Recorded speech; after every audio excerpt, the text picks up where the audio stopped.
What is up, everybody? It is Tuesday, July 26th, 2022, and this is the Monster Maverick Show. It's 6 p.m. I've got my robe on because my air conditioning's all crazy in my house. Uh, so this is an interesting day. You should mark this day down in your calendars because today is the end of the SPS Airdrop.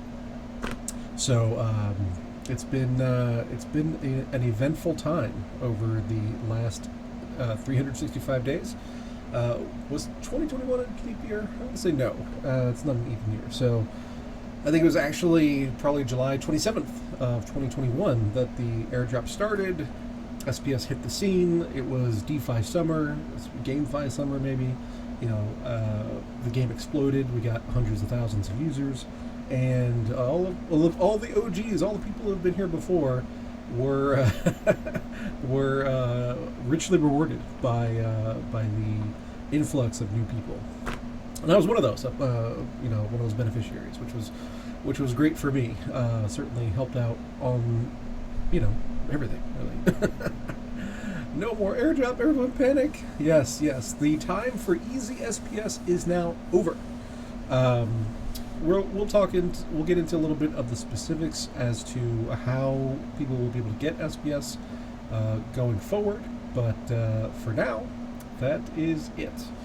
So, before I get into all the details, Rondon's scared. Hold me. Before I get into all the details, I always like to do my little intro, say, what's the show about? If this is your first time watching or joining us in the chat. This is the Monster Maverick Show. This is a show all about Splinterlands, the play-to-earn game. Number one play-to-earn game in the world. Has been for years. The difference about this show and a lot of other things you'll see on the Splinterlands Twitch channel and other things on YouTube and whatever else is that this is from the financial side of things. It's the earn side of play-to-earn. So, we're not going to be talking about the best lineup for different battles. We're not going to be talking about, league management strategies or anything like that. What we will be talking about is tokenomics and earnings and how the whole ecosystem is evolving, those kinds of things. And why am I hosting the show and not you? Well, I've been around since day one. I'm the largest individual asset holder in Splinterlands outside of the team, as far as I know anyway. And I'm just a financial guy.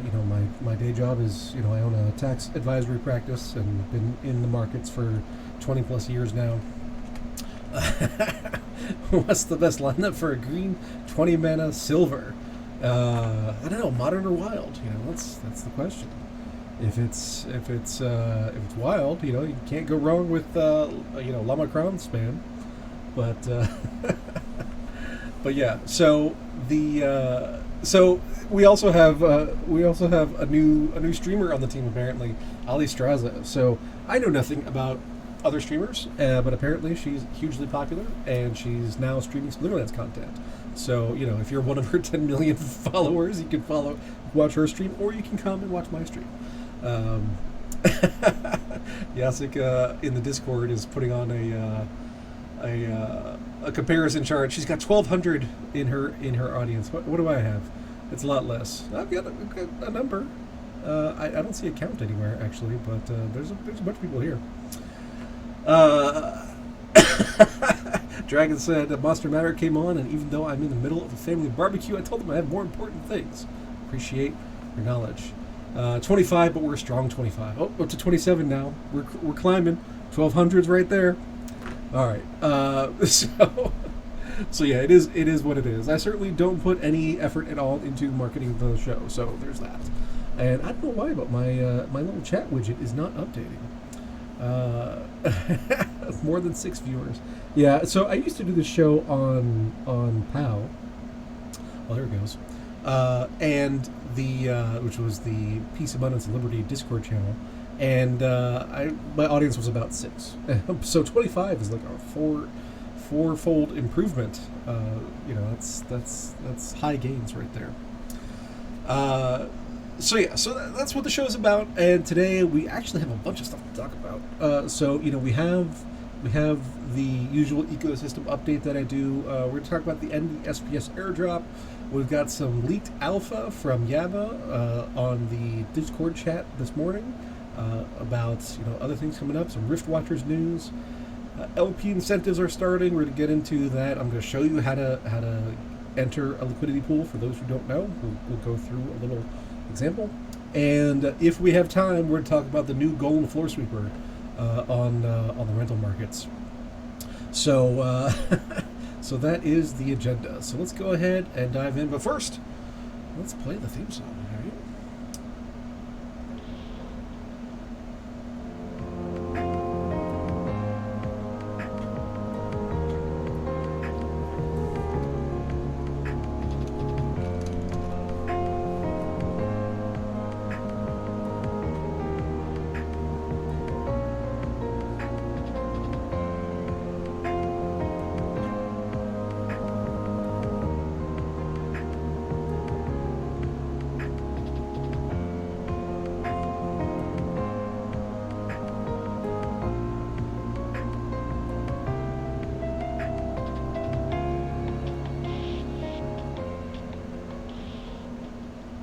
Apparently I need a strawberry ketchup wig. I don't even know what that is, but probably not my style.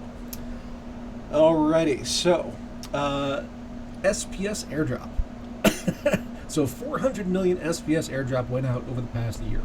And that went out to people who had Splinterlands assets. It could be cards, it could be DEC, it could be lands, it could be titles, it could be all kinds of stuff. And that is now over. So that we had a year-long distribution phase. Tales from the Cryptmancer, that is a good question. We'll get to that in just a second. So we had a year-long distribution phase. And the thing about distribution phases is that people get something for nothing. And when you get something for nothing, you don't value it. And people will just turn around and sell it. And it makes sense, right? Because I got this thing for free. I can sell it. It's 100% profit. Go ahead and do it. And so whenever you have airdrops like we've had in Splinterlands, the token price tends to suffer over that time, and it certainly has. Basically, we went from $1 in the early pump days, when there's limited liquidity, and then it's drifted down. It's been ground down over time, down to 5 cents basically. And part of that is just the nature of the distribution, and part of that is that the macro environment has suffered terribly in that time, because we had the peak or the second peak, the double top of crypto in November of 2021, and then it's been downhill ever since. So Jimmy says we bought assets. That's right. A lot of people bought assets in order to claim more airdrop, and that made sense for certain things and not for other things. So now we are at the other end of that trade, and some people will be in the green or in the black, and others will be in the red.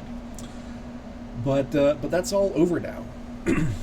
So that's 400 million out of the 3 billion SPS that went out. So 3 billion is the total max supply, and 400 million is over and done with. We had the 180 million for the private sale buyers that was done a couple months ago.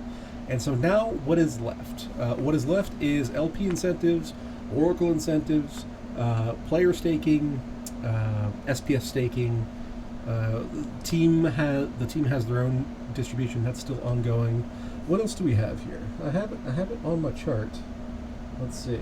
SPS inflation. What other categories do we have? Play to earn, team. The DAO. The DAO is going to get a distribution. That'll be essentially locked up until we get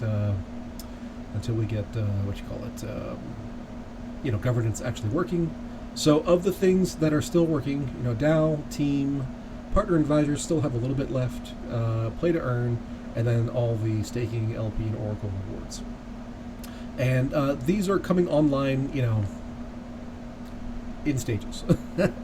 But basically, our monthly total is dropping to about 37 million from 44 million. So we're having a significant cut in the supply coming online for SPS. So given steady demand, which there may or may not be, but given a certain level of demand, less supply is a bullish signal, right? Because if demand remains the same and there's less out there in the marketplace, then that demand has to creep up on the price in order to reach equilibrium. So that is a positive. And if you can see, not that chart. On this chart here, we are here. So on this, you can kind of see the slope starts to break. This was the first break is on the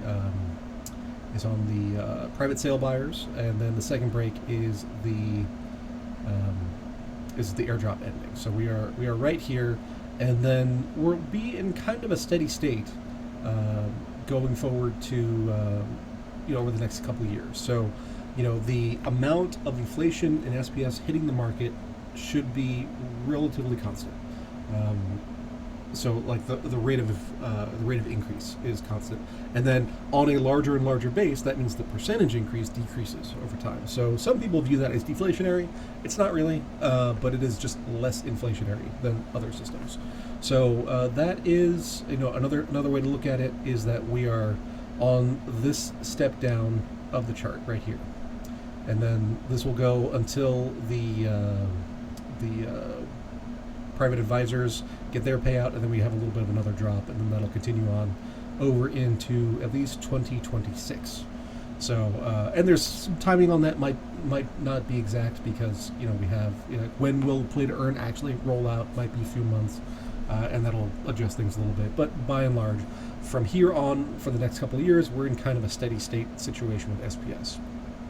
But Agrod and Yaba and Hardpoint did a little stream earlier today as the final SPS airdrop was going out, and Yaba mentioned something that I did not know. So the play to earn.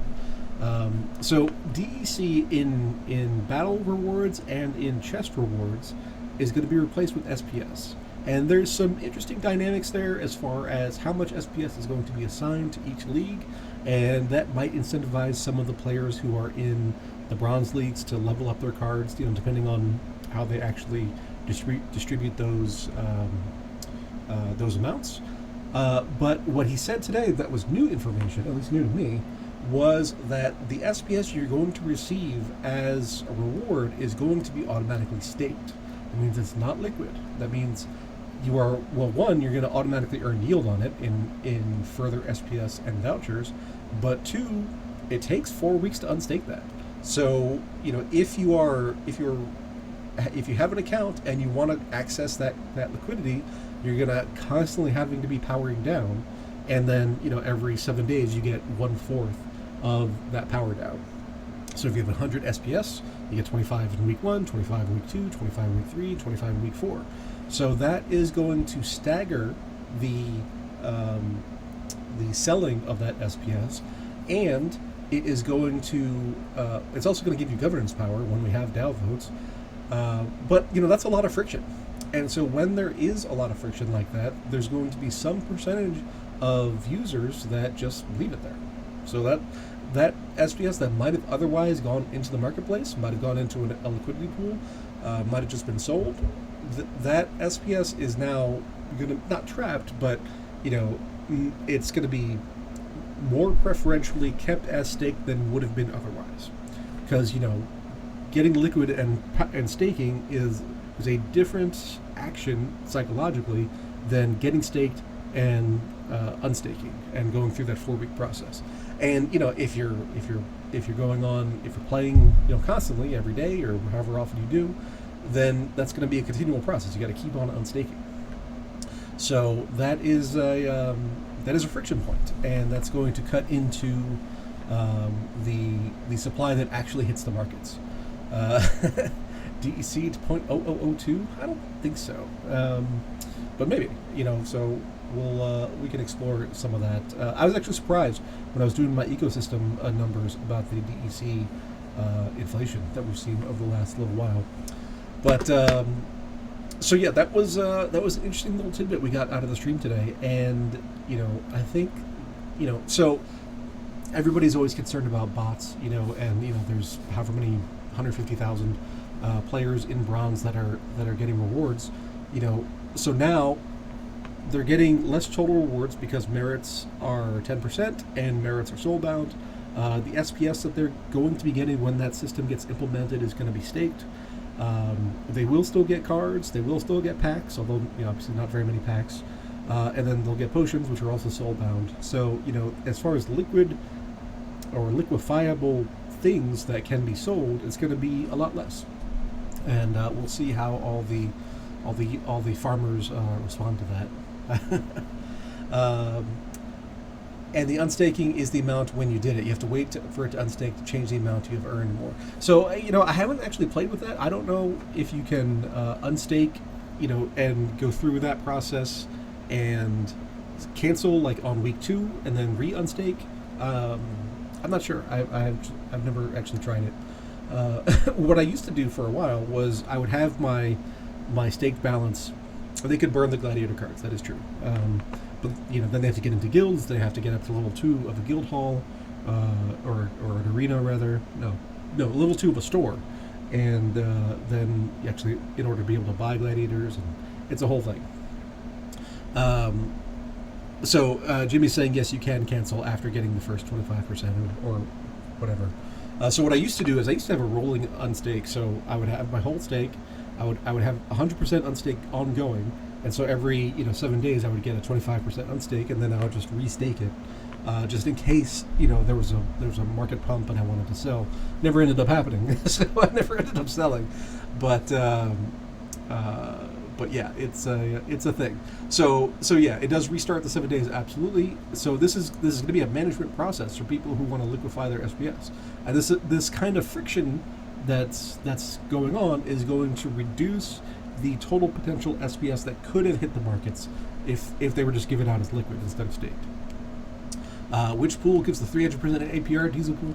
Yeah. So Omega, we will get there. You guys, a little bit patient. All right. So first, before we get into the pools, let's talk about the ecosystem. So we had a little bit of a down week. We're down back under $200 million for all the tokens. And all the card markets. So if we get into the specifics, the breakdowns here, we went from 201 down to 198 as just under $3 million reduction this past 7 days. One person bought an epic totem and just jacked up the market cap there 300%.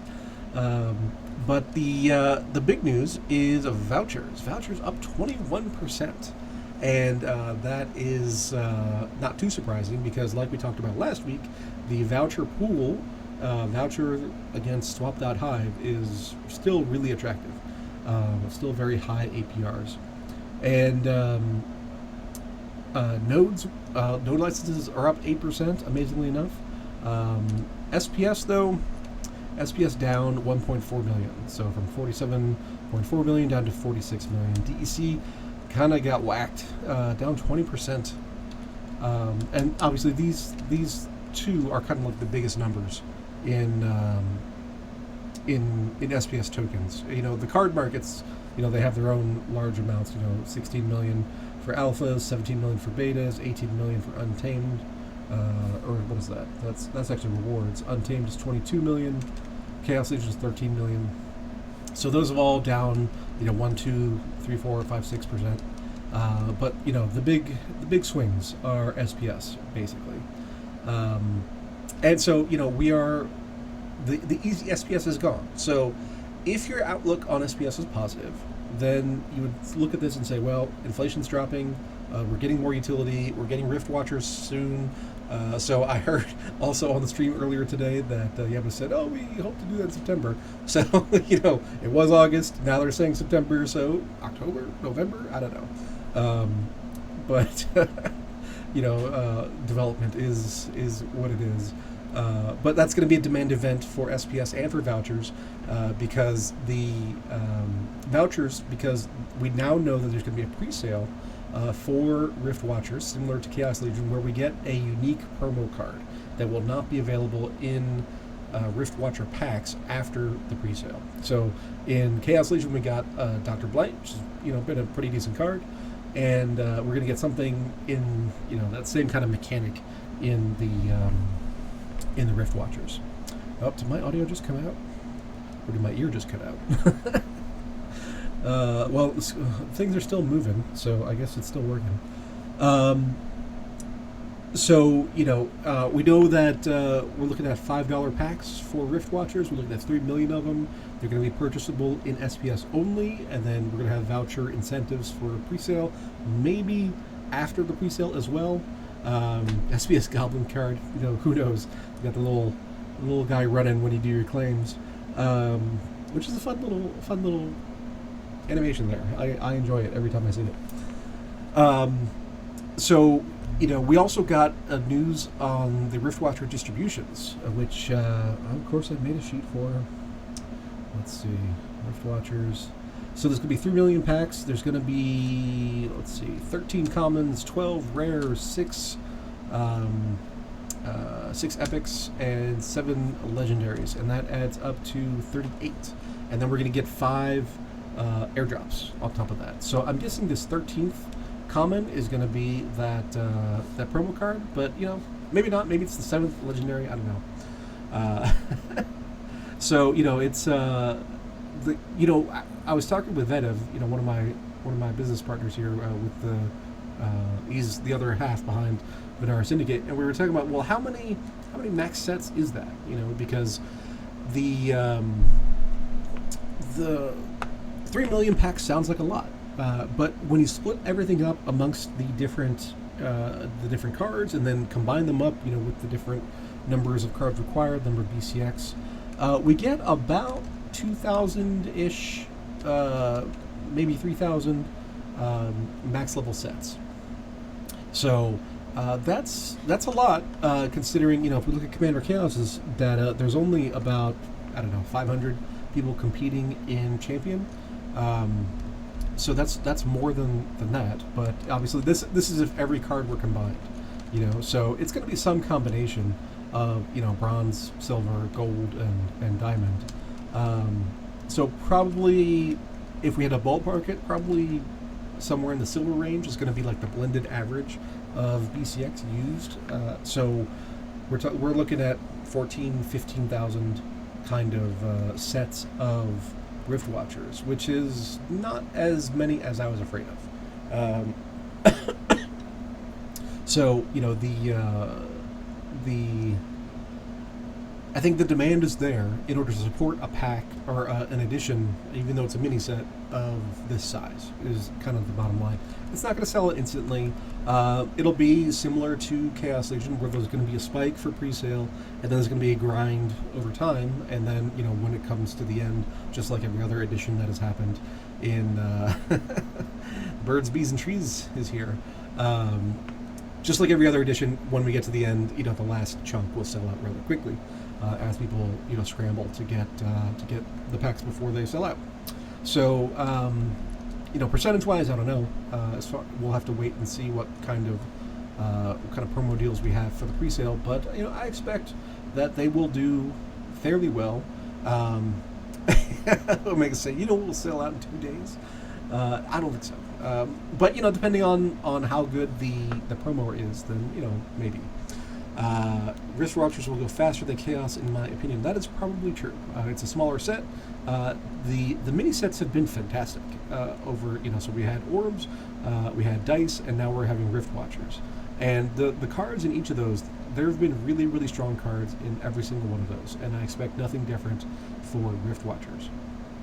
So the people who want a real competitive advantage are gonna want to get them, and on top of that, which ones will do well, which ones will you be able to compete with, which ones will you be able to get an edge on your competition and win that much more. We'll have to wait and see, but I'm fairly confident that overall it'll be a good set. 43 is actually a lot more cards than I had expected, but that does work out better with the 3 million packs, so because it splits it out more, and so we get fewer of each type. Canada's hodling all vouchers, so the vouchers are going to be in demand when the pre-sale goes live, because you're going to need the vouchers in order to do that. And if you guys haven't seen it, I had a post on on Hive. Let me see if I can bring it up. Oh, I forgot to tweet the start of the show, but that's all right. You guys are here, and if you didn't have it on your schedule, do I even want you here? I don't know. Let's go to my blog here, and I'm making the case that vouchers should be used for tournament entries instead of SPS. If this will load, that'd be great. There we go. And basically, this was addressed to Weirdbeard, who is the tournament esports manager.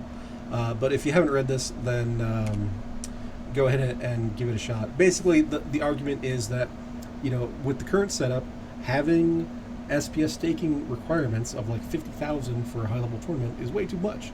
That artificially creates too much of a barrier to tournament entry. So my argument is that instead of SPS, instead of staking, we use vouchers, and you pay the vouchers as an entry fee. And the vouchers are now gone. It's not like you get them back or anything. This is an entry fee. But it allows people who don't have 50,000 SPS staked in order to enter tournaments. And the more people in the tournaments, the better. The more incentive there is to have high-level cards for these high-level tournaments, because the prizes are large, competition should be high, etc., etc. So if you haven't checked it out, go read that post and comment and tell Weirdbeard that this is the way to go, because I think it is. And the more demand there is for vouchers, we're going to have like one-time events like the Rift Watchers, but if we have vouchers, as tournament fees, then that's an ongoing demand rather than a one-time demand. So, we see these huge spikes in voucher prices, and then they grind down as more are created through staking and node license rewards. I'd rather have a much steadier, price level for vouchers, balancing an ongoing supply with an ongoing demand. And then that voucher demand creates a price for vouchers, and then that price for vouchers creates a demand for SPS staking, because vouchers are a derivative of stake days in SPS. So that's the whole idea. But I think it's the way to go. I think it is the way to go. But go ahead and check out the post, comment. Like I said, tag Weirdbeard, annoy him. A balanced economy creates a long-term game. Yeah. So in the Chaos Legion pre-sale for Dr. Blight, vouchers did reach $20, $25, and it was bouncing all around that night, and now they're 50 cents. So clearly the supply and demand dynamics have not been steady there. So I want to see a steadier voucher case. Let's see. Let's do. Oh, I pressed something and now I can't see anything in the chat. Oh God. Okay.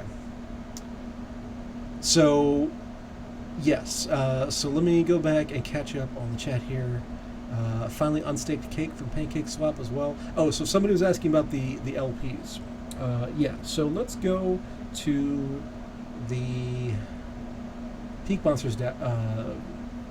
Monsters site, because they just published a new thing. If you go to your little profile, your user area, SPS and DEC rewards.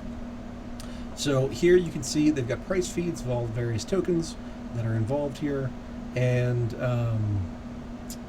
then down here we have LP rewards. So they put in their own PKM SPS. PKM SPS, like it says, by Peak Monsters, not an official Splinterverse thing. PKM is the token that you get from Peak Monsters if you use their marketplace. I think I'm not 100% sure on the numbers, but I think if you have an order of $10 or more, you get PKM as a reward, and also if you stake liquidity into this PKM SPS pool, you get rewards. And then if you're in that pool, you get apparently at current prices you get a 48% APR, which is great. But for the official pools, we get we have these different APRs. As far as how do we claim the LP rewards, I'm not 100% sure yet. But what they said was that they're going to be using the old system. So the old system I can show you on the Splinterverse site. again, if things will load. And this is the new SPS page, which is so pretty.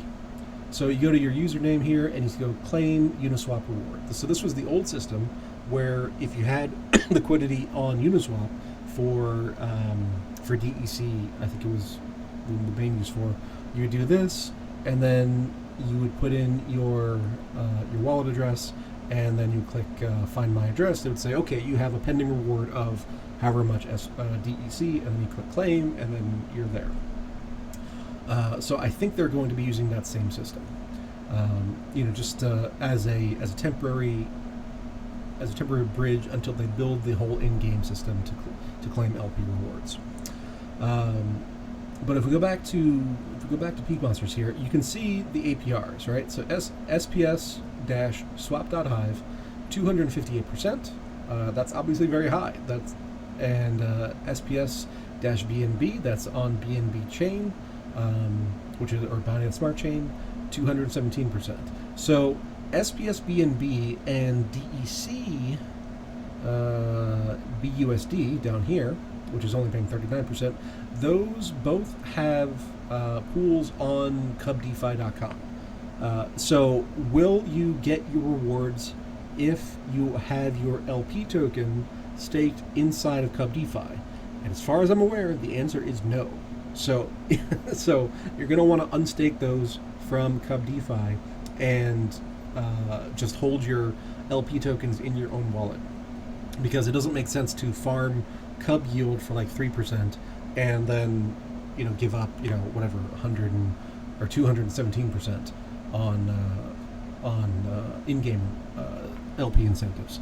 So if you're on those Binance Smart Chain pools, then make sure that you're holding them. You just hold the PancakeSwap LP token in your own wallet. Vouchers-swap.hive, 150%. So like last week when we talked about this, it was like 800% or something ridiculous. Now it's all the way down to 150%. And the reason why is because liquidity went from 30,000 to 160,000. So, and the eligible shares of that is 130,000. So, what does that mean? So, the amount of rewards you can see here in this monthly rewards column is constant. It's a certain number of DEC, it's a certain number of SPS, and those have a market price that fluctuate, but the total number of tokens going out is fixed.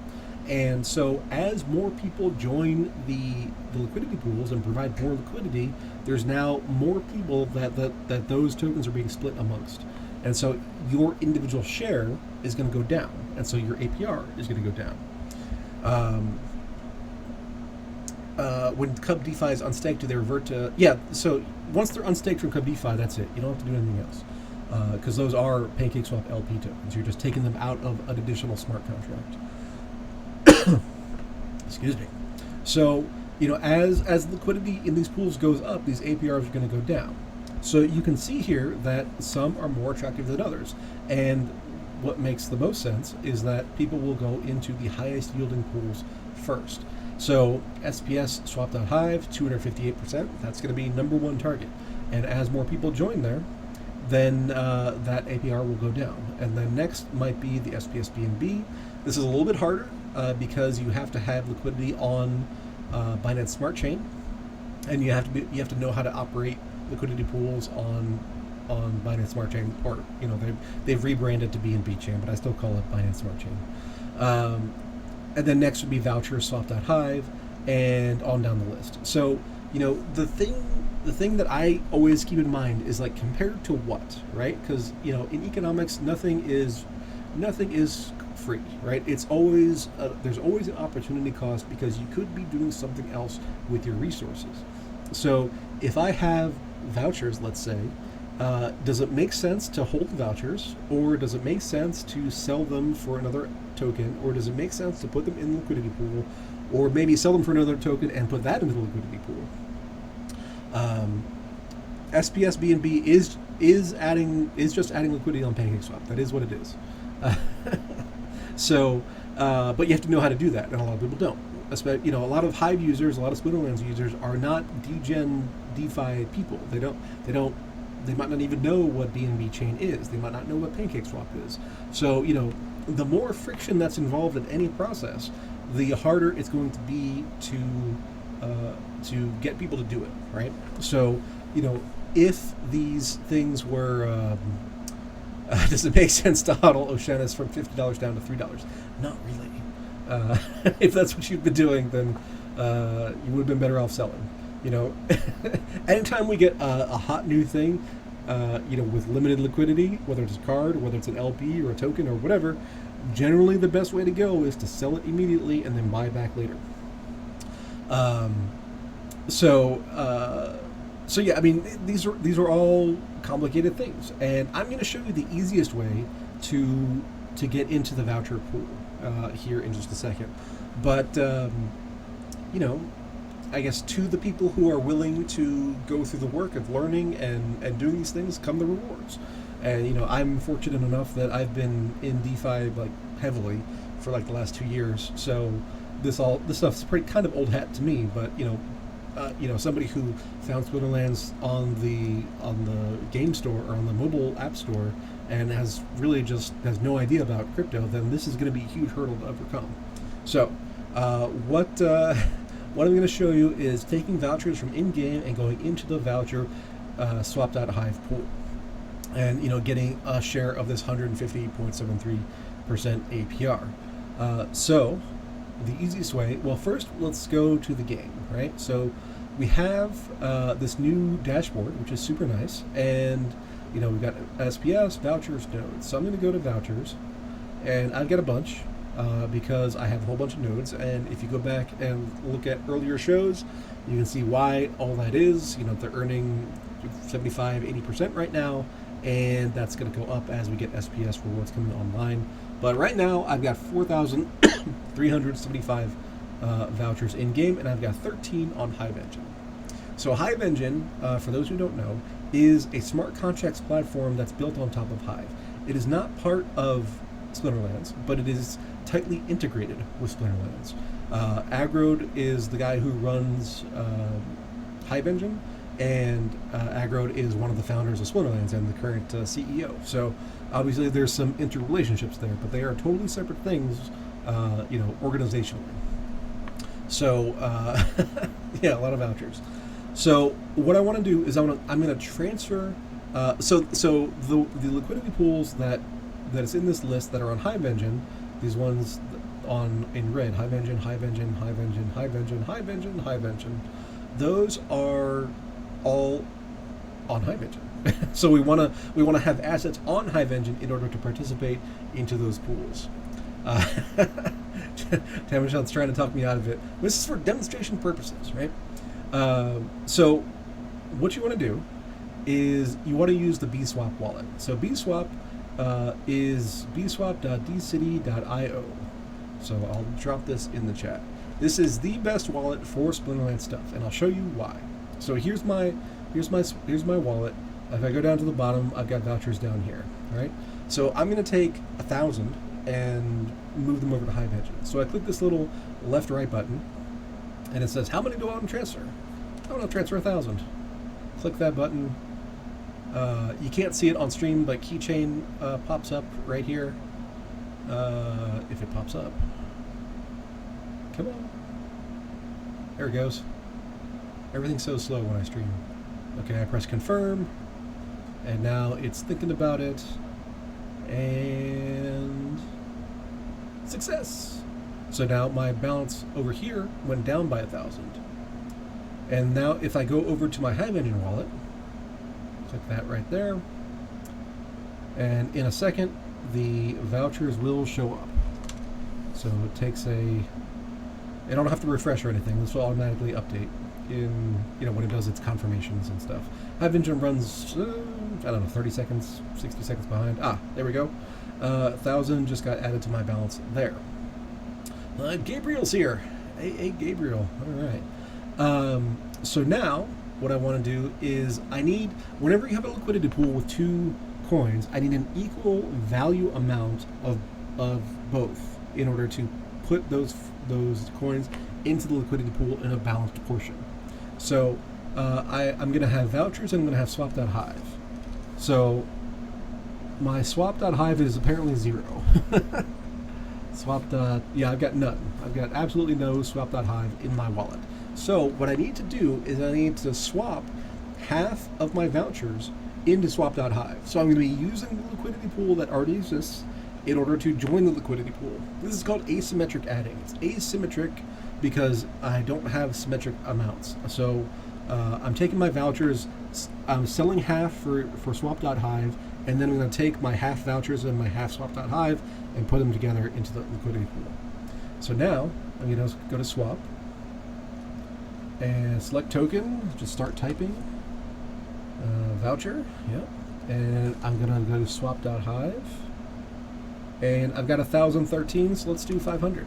And apparently that's going to give me 496 point whatever of swap.hive. And I have a price impact of somewhere between 0.3% and 0.8%. So the way liquidity pools work is that, you know, when you do a trade, you are altering the ratios in the pool, so you're changing the price. So as long as your trade is a small percentage compared to the total amount in the pool, the price impact's not going to be big. 0.5%, not that big a deal. If, you know, there's $150,000 in this pool, if I were to swap $50,000, 50 compared to 150 is a lot, and then I'm going to be drastically altering the price. So you have to keep that in mind. But as these pools get larger and larger, that becomes less and less of an issue. Unless you're a mega whale, in which case, you know, call me and we'll work something out. So I'm going to swap these 500 vouchers. Again, I get a keychain confirmation that you can't see over here. And we wait a second. And waiting for Hive Engine. Waiting. Success! Okay. So now if I go back to my wallet, just to verify that the things are there, look at my Hive Engine wallet. So now I've got vouchers down to 513, and I've got swap.hive at 496. So you can see that they're roughly equal, $248 right there, and $255 right there. Okay, so now I have the coins I need in order to go into the pool. So I go back to the swap menu, I go to pools, I go to add liquidity. And actually, I'll show you a different way. Let's go to pools. This is a little bit more foolproof. So I want to find the pool that I want to add to. So I'm going to search for vouchers. And I don't want voucher SPS, that's not the one that's rewarded. The new one that's rewarded is swap.hive voucher. I'm going to hit this little plus. And if you do the hover over, it says add liquidity. And so it auto-populates the right tokens. And that's important because you don't want to be adding liquidity to something that is either the wrong thing or doesn't exist or whatever. So I'm just going to hit the max. And if you do the max of the other one, you'll see it highlights in red, says I don't quite have enough because the ratios aren't exact. So I go ahead and hit the max that makes both things work. And then I hit add liquidity. And I confirm in keychain. And that's it. So now I've added 500 vouchers and 496 swap.hive into the liquidity pool, and that will go towards my incentive rewards in game. Now on top of that, as people trade SPS or swap.hive and vouchers back and forth, I will get a share of those trading fees. So that's going to be a little bit more yield on top of the incentive that we get from the game. And that additional trading yield, it doesn't show up separately. What it does is it raises your total balance inside the pool, and so that just accrues to you until you decide to withdraw liquidity. But yeah, that's the whole process, and that's probably the most complicated way, or the most complicated operation to do, as long as you're sticking to the Hive Engine pools.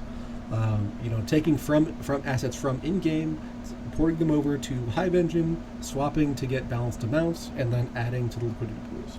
And then just on a daily basis or weekly basis or however you want to do, you go into the game and you're going to claim your rewards however they set it up here in the near future.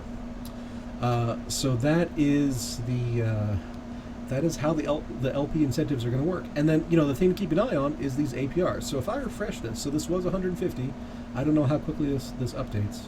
Let's do a refresh, see if I get Let's see if that number changes. Because it should go down a little bit, but I don't know if it's real time or not. I guess we'll find out. Come on, peak. Okay, so it did not update. Still 129,000 eligible shares, and APR actually went up a little bit, which means one of the tokens, SPS must have gone up a slight amount. Timishon says APR before renewal is 154%. Dragon says, I'm an old school guy, but not only blasted out cool stuff, all of what you say, but within a healthy dose of Ozzy and Van Halen. Okay, I'm glad you're having fun. So that is the LP incentives, and you want to keep an eye on these, and because as the competition comes in, as the liquidity goes up, as the eligible shares goes up, these APRs are going to go down, and so you have to ask yourself, what else can I do? What is my opportunity cost? So with the vouchers, I could also use those to buy packs. I could use those to buy more node licenses. I could swap the whole thing for swap.hive and SPS and enter this pool, or I could just sell it and do something else, right? So you always have to keep in mind, what are my other options, and make your best choices depending on your own individual circumstances. So SPS is the token for the future in Splinterlands. So the other thing to keep in mind is a little bit of alpha we got on the call with Yaba and Agra this morning was that they're talking about other games. So there was a little bit on Town Hall yesterday, but a little bit more was leaked out this morning, talking about other games that are possibly in development, partnerships with other things. On yesterday's Town Hall, they talked about a tower defense game, and which irked me a little bit because Gerber and I have been talking about making a tower defense game. So that might be something they develop internally. But then they also talked about today how there are partnerships out there that could develop, could be a thing that integrates Splinterlands assets, and what they talked about was more airdrops.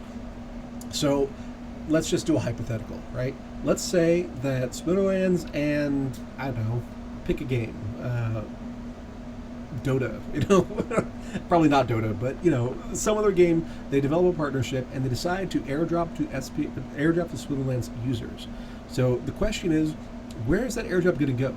And I give you a 99% guarantee that airdrop is going to go to people who have staked SPS. The yield on staked SPS right now is, where does it show it in the new display? Here we go, 35.38%. And so that's lower than all these LP incentives, right? Except maybe this one, the DECB USD. So that's lower than that. So just on a apples to apples comparison, you say, well, I'm going to do this other thing that yields higher. Because it's higher, right? Higher is better. But then you got to think, it's like, well, do I want to have some staked? One is going to give me governance power when that system is developed, which will be some point in the future. But also, do I want to be in the system to be eligible for these airdrops that we don't know when they're coming? So this is more of a gamble. And for me, I like a blended approach. I'm always like when it comes to all the different financial options, I want a little bit of this, a little bit of that, a little bit of the other thing, so I get a blended average, so that no one thing kicks me out of whack too much. I want to have enough staked SPS so that I will be eligible for all the goodies, basically. I don't ever want to be shut out of a tournament. I don't ever want to lose out on the airdrop. I don't ever want to, lose any opportunity. And we know that the team has said over and over again that all the cool stuff is going to come to the the staked SPS holders. So keep that in the back of your mind when you're making these decisions. Like, you're probably going to want at least a little bit of exposure to staked SPS. And I guess the good thing about the ranked rewards switching to staked SPS is that you will automatically have some in there. So you might not get as much as you possibly could in terms of these surprise airdrops and things, but you should at least get something. Let's see. Birds and Bees is asking, I thought we could move coins from PancakeSwap to get SPS on BSC without having to go to crypto.com. But I guess we needed MetaMask. MetaMask was hacked, so I didn't finish signing up with them. It's just got too time consuming just to invest. Yeah, so, you have to go, you have, for PancakeSwap is on BNB chain, formerly known as Binance Smart Chain. You have to have a wallet or, the equivalent of keychain in order to interact with the chain, with that blockchain. So it could be MetaMask, it could be Trust Wallet, it could be, there's a few. MetaMask is by far the most popular. But yeah, you need something in order to interact with the chain. And then you sign transactions in order to enter liquidity pools and all that kind of stuff. Oh, I got a pack from Michael B. Well, thank you, Michael B. I appreciate the tip, but let's go ahead and make it fun, right? Because I got 20,000 packs. I don't need another pack, but I appreciate the thought, and I appreciate that you're not salty that I beat you out on the SPS validators. Let's make it a little bit of a contest. Let's see. What should the contest be? Let's do.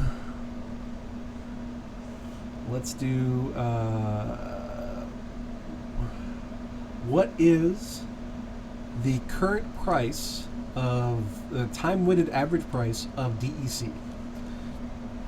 So the first one to get me the closest to the time-weighted average price, I'm going to check it in, 60 seconds or so. That closest one, not pressive Reds rules. You can go over as long as you're closest to when I check here in 30, 45 seconds. I will send you this pack. Rickson says 0.507. I don't know. Who else we got? Any other guesses? It's always hard with the streaming lag. There's like a 15-second lag. Yeah, point for 1,000. I understand. Let's see if we get any competition. Gene Pool says 501. Blackfoot says 56. And I won't even penalize you for having the wrong number of decimals. Let's see. 532 from Gabe. And we'll take one more. 5156.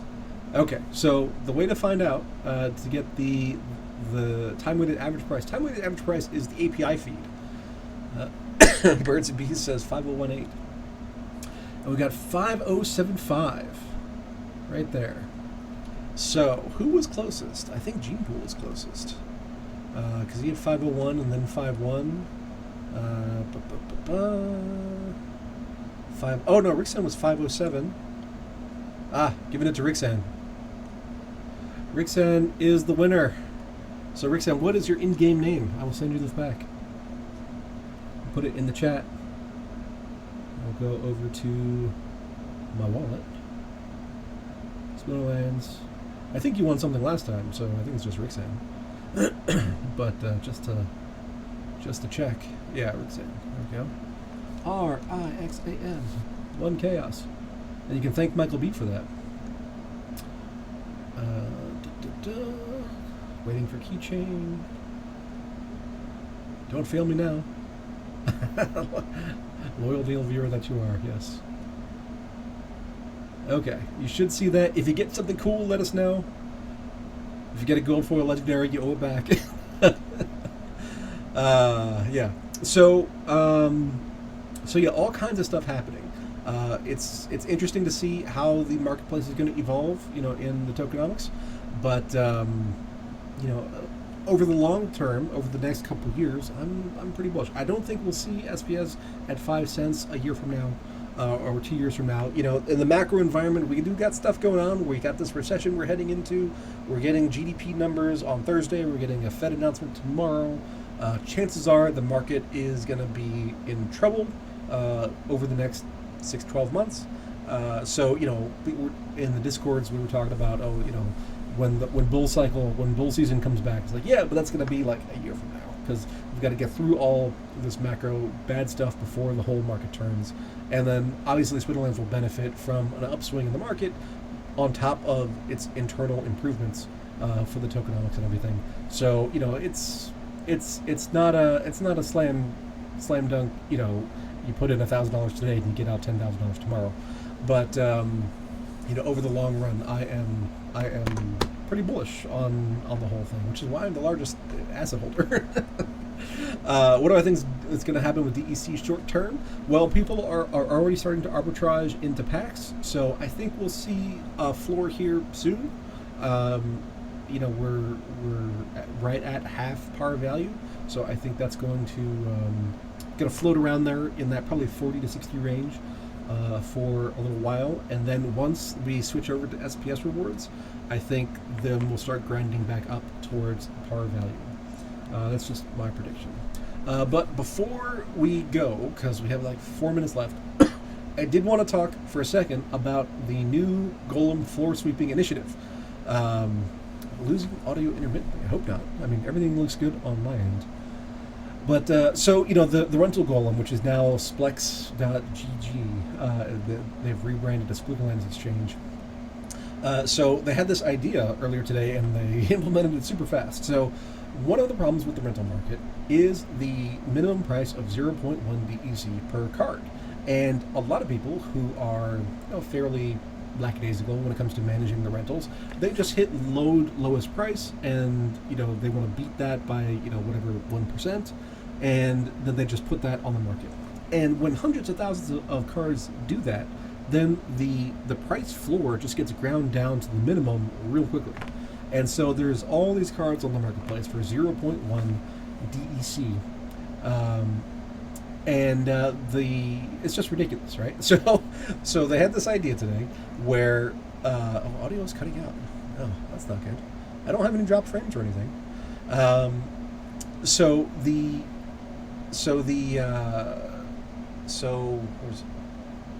they have this account, Card Vacuum, which is hilarious, which is renting out cards. It's taking that, and they're using their own rental golem for it. They're renting out cards. They're using that income to go out into the marketplace and rent as many 0.1 DEC cards as possible. And I've contributed a bunch of DEC to the cause. And the goal is to sweep the floor. So in a lot of NFT projects, you'll see this concept of sweeping the floor, where the community goes in and they buy up all the lowest price stuff. Now, we're not talking about buying; we're just talking about renting and raising the floor in rents. Just because of the particular mechanics that have evolved in the tools, people have just been lazy and just been hitting hit the lowest number in order to just get them on the market. 0.1 DEC is such a small amount of money, it's hard to believe that anybody is intentionally doing this. But when you say load all and submit, then that's what happens.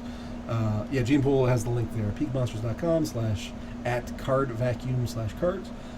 It's just vacuuming up as many 0.1 DEC rentals as possible.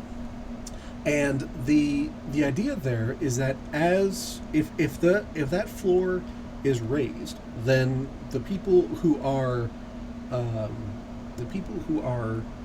taking that lazy approach will have a higher number to discount against. So the overall marketplace should rise a little bit. It's not going to be all cards and all editions and everything, but it's going to be a chunk, right? I think the first target is Chaos Legion rare cards, and that's where the summoners are, so that's helpful. So if we can bump up the floor on those, then the earnings of everybody else is going to be higher, and the people who are doing those rentals will have to pay more. That's how that works. But currently, the skew is way too far in the favor of people who are renting these cards at 0.1. Because so if DEC is at 0.0005, then 0.1 is 0.00005, which is a crazy low number. I'm a fan of the initiative. Some people in the Mavs Discord were talking about when we get governance, we can raise minimum prices. I'm not in favor of like price fixing. This is a market solution in order to influence the overall marketplace. So I am in favor of that. So that is kind of the latest development on a pretty active day.